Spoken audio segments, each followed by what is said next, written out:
L'Assemblée va maintenant entendre l'allocution de son Excellence, Monsieur Edgar Leblanc-Fil, président du Conseil présidentiel de transition de la République d'Haïti. Je prie le protocole de bien vouloir accompagner son Excellence et je l'invite à s'adresser à l'Assemblée.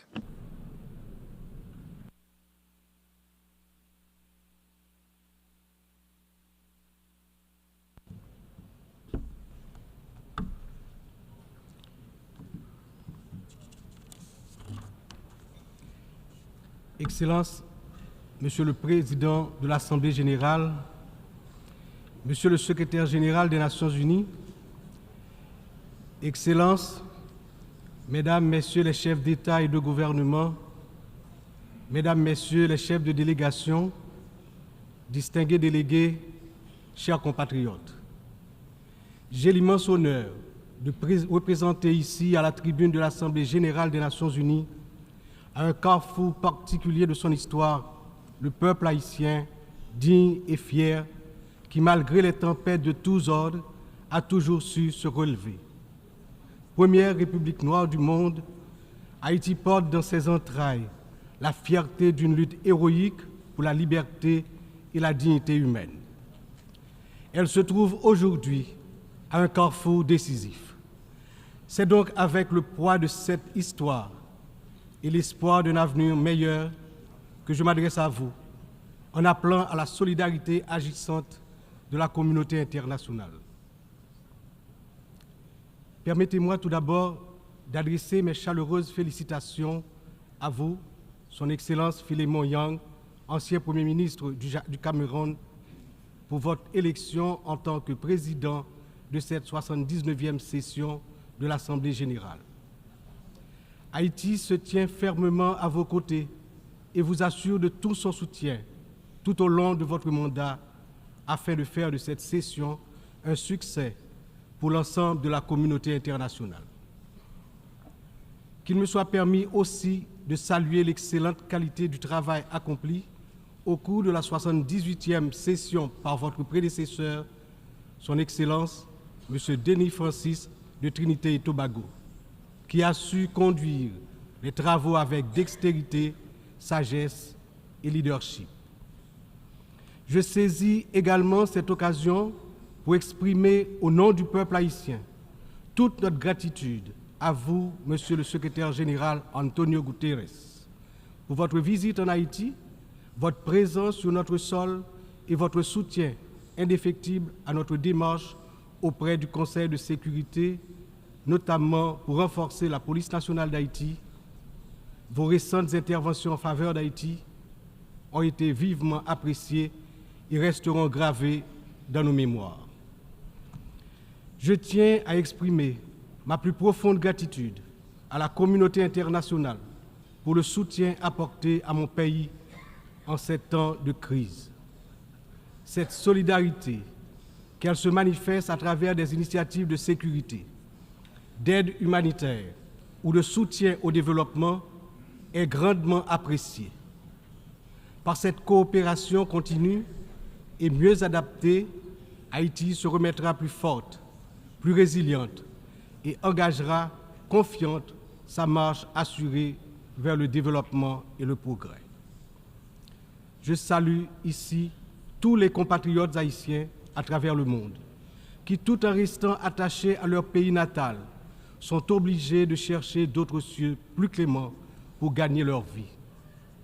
Tout le monde reconnaît qu'ils sont de rudes travailleurs. Je veux leur dire, partout où ils se trouvent, que le Conseil présidentiel de transition et le gouvernement pensent à eux en attendant que les conditions soient réunies pour qu'ils reviennent au bercail. J'en profite pour saluer Amnesty International et d'autres organismes opérant dans le domaine de la défense des droits humains qui suivent de près les violations des droits des migrants haïtiens à travers le monde. Je me permets, au nom du peuple haïtien, de saluer fraternellement tous les amis d'Haïti qui ont fait preuve de solidarité envers les migrants de notre pays, en particulier ceux résidant à Springfield dans l'Ohio aux États-Unis. La longue histoire d'amitié et de solidarité réciproque entre nos deux nations, depuis notre participation à la bataille de Savannah en 1779, nous permet de dire avec confiance que le peuple américain rejette toute incitation à la haine contre notre communauté. La participation active des immigrés haïtiens à différents niveaux de la vie des États-Unis est tangible et significative.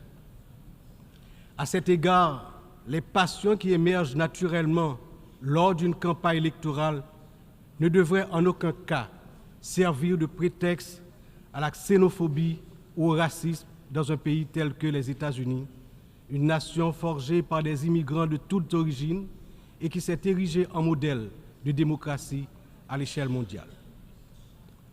Monsieur le Président, Excellences, Mesdames et Messieurs, le thème de cette 79e Assemblée générale, ne laisser personne de côté, agir ensemble pour la paix, le développement durable et la dignité humaine des générations présentes et futures, résonne profondément avec les défis majeurs auxquels le monde est confronté aujourd'hui. Ce thème est un appel urgent à l'unité et à la coopération internationale dans un contexte où les inégalités, les conflits et la crise climatique exacerbent la vulnérabilité de millions de personnes à travers le globe. Alors que de nombreuses nations peinent à atteindre les objectifs de développement durable, il est plus que jamais nécessaire de garantir que toutes les voix, en particulier celles des plus marginalisées, soient incluses dans les processus de décision mondiaux. Cette thématique revêt également une importance capitale dans le contexte de la crise actuelle en Haïti. Il incarne l'essence même de notre lutte pour restaurer la paix et la stabilité, tout en assurant que chaque citoyen haïtien, chaque citoyenne puisse jouir de ses droits fondamentaux. Agir ensemble, comme le souligne le thème, est essentiel pour Haïti, car notre redressement ne peut se faire pleinement sans cette solidarité internationale. Monsieur le Président, Excellences, Mesdames et Messieurs, aujourd'hui notre monde est confronté à des défis d'une ampleur sans précédent, des défis qui préoccupent profondément l'ensemble de la communauté internationale. Les Nations Unies, dans leur mission historique de promouvoir la paix, la sécurité et le développement durable, se retrouvent en première ligne face à des crises qui menacent non seulement des nations isolées, mais l'ensemble de l'humanité. Le changement climatique est sans doute l'un des plus grands périls de notre époque. D'après les données récentes du groupe d'experts intergouvernemental sur l'évolution du climat, la température mondiale a déjà augmenté d'environ 1,1 degré centigrade depuis l'ère pré-industrielle. Cette élévation a provoqué une intensification des phénomènes climatiques extrêmes tels que les ouragans, les sécheresses, les inondations, des catastrophes qui affectent particulièrement les nations les plus vulnérables comme Haïti. En 2023, le Programme des Nations Unies pour le développement a estimé que plus de 100 millions de personnes supplémentaires risquent de basculer dans la pauvreté d'ici à 2030 en raison des effets du changement climatique.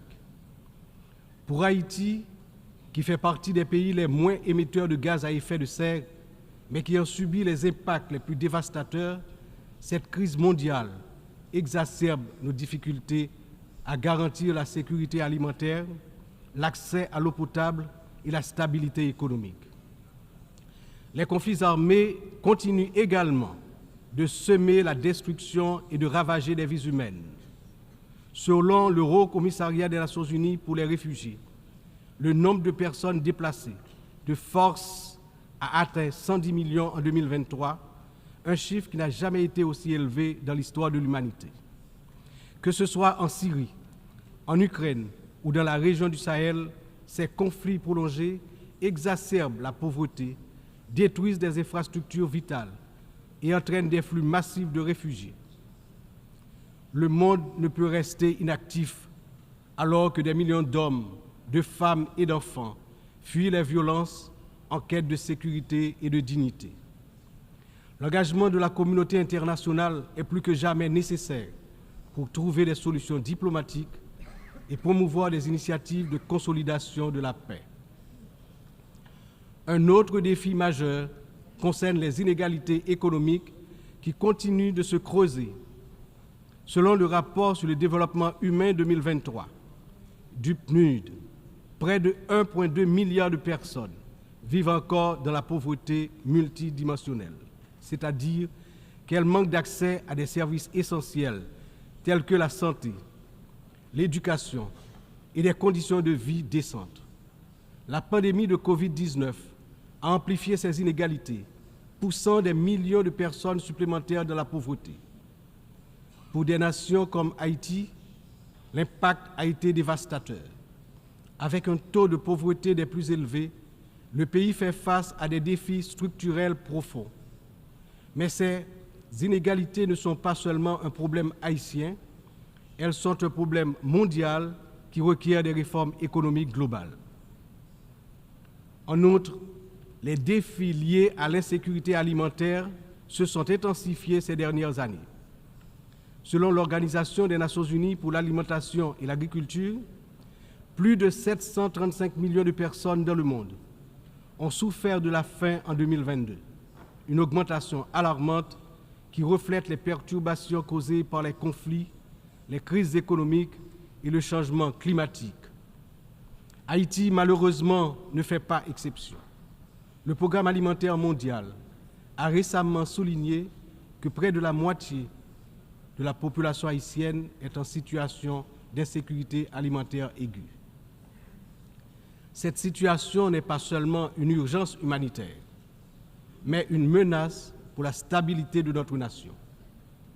Nous devons travailler ensemble pour renforcer les systèmes agricoles, garantir un accès équitable aux ressources alimentaires et lutter contre la faim de manière concertée et durable.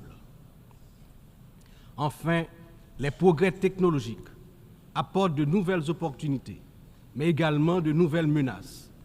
L'accélération du développement de l'intelligence artificielle, la prolifération des cyberattaques, la désinformation mettent en danger la stabilité des démocraties à travers le monde. Le rapport de l'Union internationale des télécommunications montre que la fracture numérique reste un défi majeur avec près de 2,7 milliards de personnes n'ayant toujours pas accès à Internet en 2023. Haïti étant l'un des pays les moins connectés, doit impérativement bénéficier de soutien pour combler cette fracture numérique et participer pleinement à l'économie mondiale du XXIe siècle. Cette année, Haïti réaffirme son engagement en faveur de la préservation de notre patrimoine commun, les océans. C'est pourquoi j'annonce aujourd'hui avec fierté que Haïti signera l'accord sur la biodiversité marine au-delà des juridictions nationales, adopté le 19 juin 2023 et ouvert à la signature depuis le 20 septembre 2023. Cet accord est un outil crucial pour garantir la protection de la biodiversité marine, promouvoir une exploitation durable des ressources marines et renforcer la résilience des États insulaires comme le nôtre face aux défis du changement climatique. Haïti est déterminé à collaborer avec la communauté internationale pour s'assurer que cet accord profite à toute l'humanité, tout en contribuant à la protection des écosystèmes marins dont nous dépendons tous.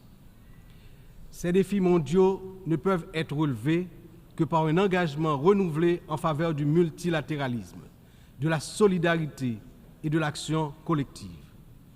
Haïti, malgré ses difficultés, se tient prête à collaborer avec la communauté internationale pour surmonter ces crises et bâtir un avenir où la paix, la justice et la dignité humaine triomphent.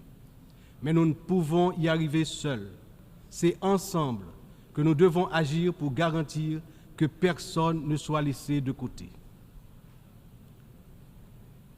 Excellences, Mesdames, Messieurs, en proclamant l'indépendance d'Haïti le 1er janvier 1804, le général Jean-Jacques Dessalines, père fondateur de notre patrie, a donné aux droits de l'homme leur caractère universel. En d'autres termes, avec le triomphe de la révolution haïtienne de 1804, Ayant lancé le processus de démantèlement de l'ordre colonial et esclavagiste, les droits de l'homme ont cessé d'être uniquement les droits de l'homme blanc pour devenir les droits de tous les hommes, de toutes les femmes, c'est-à-dire les droits de l'humanité tout entière. À ce titre, en tant que représentant de la République d'Haïti, porte-parole officiel du peuple haïtien, je me vois dans l'obligation d'attirer l'attention des dirigeants des grandes puissances sur le danger de guerre nucléaire menaçant l'existence des peuples sur tous les continents. Dans cette optique, au nom de la République d'Haïti, je lance un vibrant appel aux chefs d'État de tous les pays membres des Nations Unies pour leur demander d'éviter à l'humanité le péril de la fin de la civilisation sur Terre.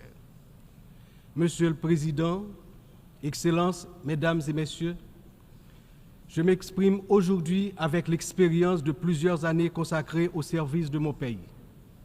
Mon parcours politique, profondément ancré dans l'histoire d'Haïti, m'a permis de traverser de nombreuses épreuves, toujours avec un même objectif, le progrès de mon pays, la fierté, la dignité restaurée et le bien-être du peuple haïtien meurtri. Ayant présidé le Sénat de la République de 1995 à 2000, puis ayant été témoin de moments critiques de notre histoire politique, j'ai vu de près les défis auxquels notre nation a été confrontée. Mon engagement politique remonte à une époque où les luttes pour la stabilité et la démocratie étaient omniprésentes. Aujourd'hui, en tant que président du Conseil présidentiel de transition, je me retrouve à nouveau à un moment charnière de l'histoire d'Haïti. Mon parcours m'a enseigné que la résilience et la volonté collective sont les seules voies pour garantir un avenir stable et prospère. C'est avec cette vision, ce dévouement et la force que confère cette riche expérience politique que je m'engage à conduire la transition déterminée à mener Haïti vers la paix, la sécurité et la démocratie participative par la tenue de la conférence nationale, le renouvellement du personnel politique à travers des élections libres, crédibles, transparentes. Le peuple haïtien, malgré ces épreuves auxquelles il est confronté, refuse de se laisser submerger par le désespoir. Des défis d'une ampleur sans précédent, une violence dévastatrice, une instabilité politique persistante, une précarité quasi générale et une pauvreté dégradante se posent à son intelligence et à ses capacités d'action. Au milieu de cette tempête, il a compris qu'il lui fallait prendre une décision courageuse, celle de se mettre ensemble, de s'unir malgré les différences profondes pour pouvoir se relever et se mettre en marche, en toute confiance, vers la sortie de la crise multidimensionnelle qui l'afflige depuis déjà trop longtemps. La création du Conseil présidentiel de transition est une matérialisation de cette décision, un exemple tangible de cette volonté de se réconcilier avec soi-même. Ce Conseil qui rassemble organisations de la société civile et toutes les tendances politiques du pays est le fruit de longues négociations. Il incarne la pluralité de la société haïtienne. Sa feuille de route est claire: restaurer la sécurité publique, organiser des élections libres, transparentes à la fin de l'année 2025, rétablir la confiance dans les institutions de l'État. Pour y parvenir, nous, responsables au plus haut niveau de l'État, savons que nous aurons besoin du soutien de la communauté internationale. Mais d'abord, nous devons compter sur nous-mêmes, sur notre résilience, notre capacité à surmonter les divisions internes. Il est important de souligner que la résolution des problèmes d'Haïti repose avant tout sur les épaules du peuple haïtien. Il est de notre devoir, en tant que nation souveraine, de prendre en main notre destin, de surmonter les divisions et de construire ensemble un avenir de paix et de prospérité. Cependant, cette responsabilité n'incombe pas seulement à nous. La communauté internationale, les Nations Unies, les puissances étrangères qui ont souvent joué un rôle décisif dans l'histoire d'Haïti ont également une part essentielle dans ce processus de restauration de la paix, de redressement économique, de renouvellement institutionnel et d'établissement d'un État de droit. En ce sens, L'échec d'Haïti à se relever n'est pas seulement celui d'une nation. Il traduit un échec collectif, une incapacité mondiale à respecter pleinement les principes de solidarité, de justice et de coopération internationale. C'est ensemble, avec une responsabilité partagée et un engagement renouvelé, que nous pourrons transformer cette crise en opportunité et tracer une voie durable vers la paix. Aujourd'hui, Haïti fait face à une crise sécuritaire d'une gravité sans précédent. La montée en puissance des gangs armés, la violence généralisée, l'instabilité politique ont plongé la nation dans un état de vulnérabilité extrême.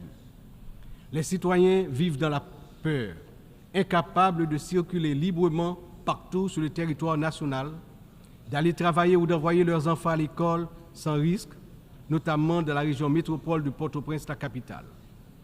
Cette situation affecte tous les aspects de la société haïtienne, fragilise les institutions, paralyse l'économie, mine l'espoir de lendemain meilleur.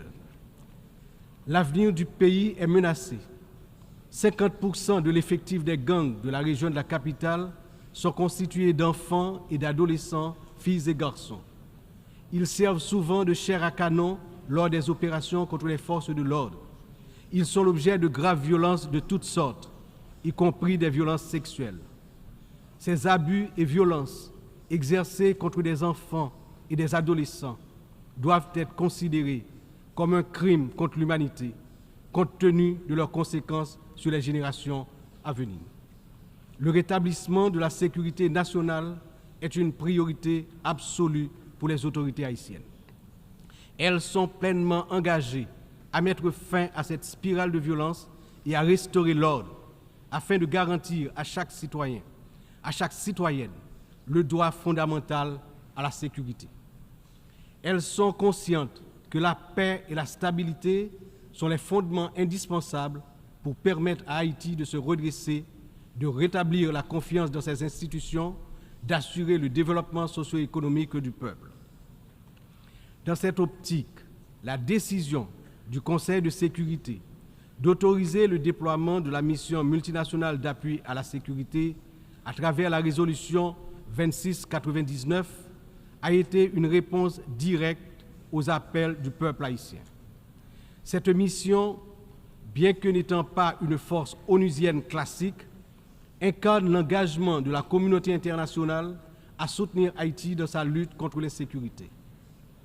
J'exprime au nom du peuple haïtien ma profonde gratitude aux États contributeurs, notamment au Kenya, pour avoir accepté d'assumer le leadership de la mission, ainsi qu'à tous les pays qui ont apporté leur soutien. Les forces de sécurité nationale, avec l'appui de la mission, ont déjà montré des résultats tangibles sur le terrain permettant à la population de retrouver progressivement une certaine normalité. Beaucoup, néanmoins, reste encore à faire.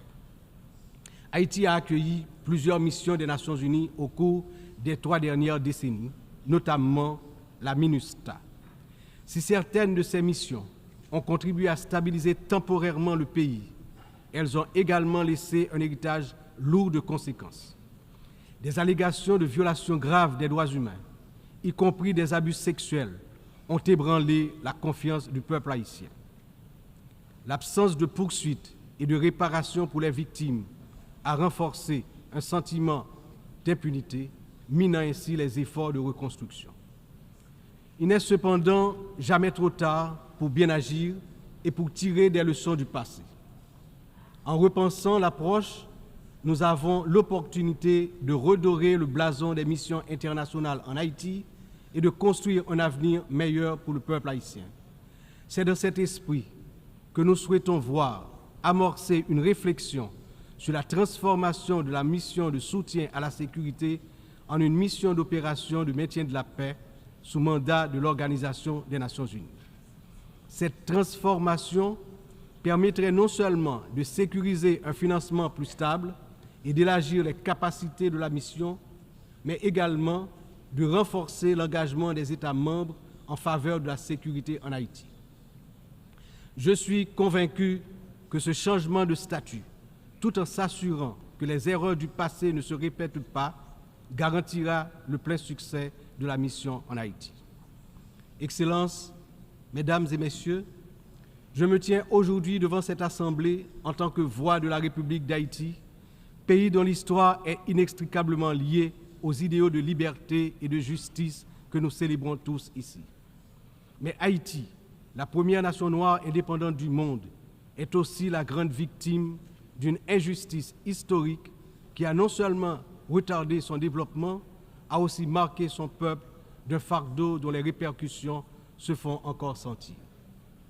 En 1825, à peine 21 ans après avoir gagné sa liberté au prix d'une lutte héroïque, Haïti a été contrainte de payer une dette colossale à la France, pays colonisateur, en échange de la reconnaissance de son indépendance.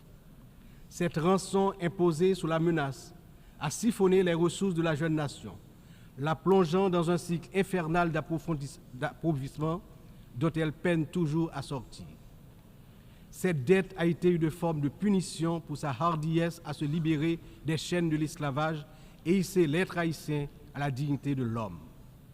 Elle a été une pénalité injuste qui a asphyxié le potentiel économique et social du peuple noir d'Haïti pendant des générations.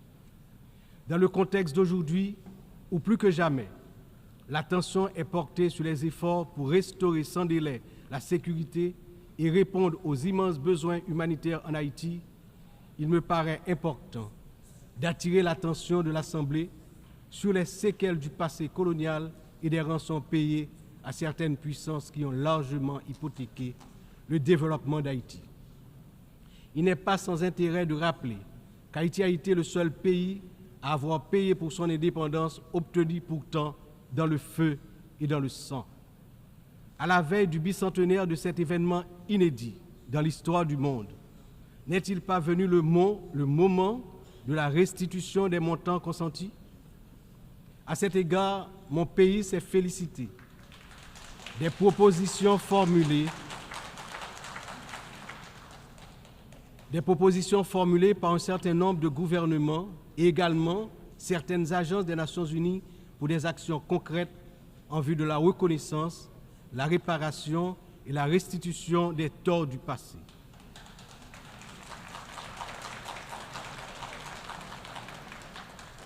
Haïti a confiance sans réserve dans l'Organisation des Nations Unies, dont les piliers sont la lutte pour l'égalité entre les peuples et le maintien de la paix entre les nations, pour jouer son rôle notamment dans la mise en place des mécanismes appropriés pour faciliter le dialogue entre les pays victimes de la colonisation et les anciennes puissances coloniales.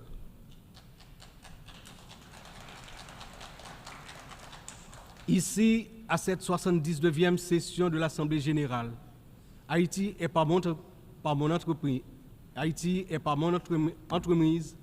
non pas simplement pour revendiquer une réparation, mais pour poser une question de principe, celle de la justice immanente. Ma démarche est résolument engagée, structurée et bien documentée.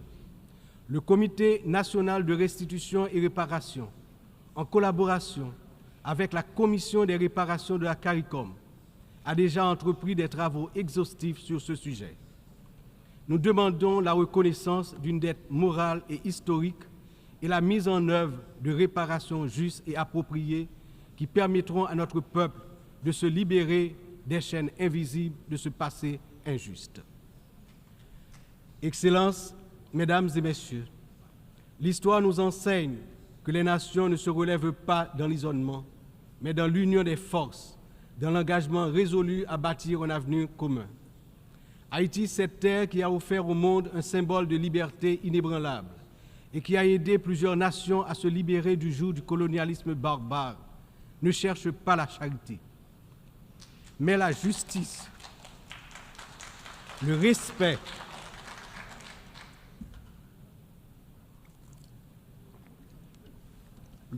de sa dignité et de son droit à une existence digne et prospère. Les défis auxquels nous sommes confrontés aujourd'hui sont certes immenses, mais ils ne sont pas insurmontables. Ils exigent de nous tous une vision partagée, un sens profond de notre humanité commune et la détermination à transformer les crises en occasion de renouveau. Chaque nation, grande ou petite, riche ou vulnérable, porte une part de l'avenir collectif entre ses mains. C'est dans cette interdépendance que réside la force véritable du multilatéralisme. Que ce débat général soit le moment où nous réaffirmons notre engagement indéfectible envers la paix, la dignité humaine et le développement durable, car ce que nous faisons aujourd'hui résonnera dans les siècles à venir. L'histoire jugera la manière dont nous aurons su répondre aux défis de notre temps. Ensemble, dans un esprit de solidarité et de coopération, nous pouvons et nous devons construire un avenir où aucun peuple, aucune nation ne sera laissé pour compte. Vive Haïti! Vive la coopération internationale! Demain, un autre pays, demain, un autre monde. Je vous remercie pour votre attention.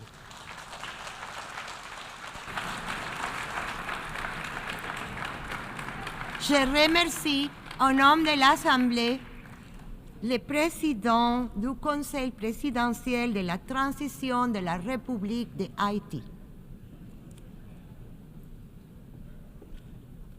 Seguidamente,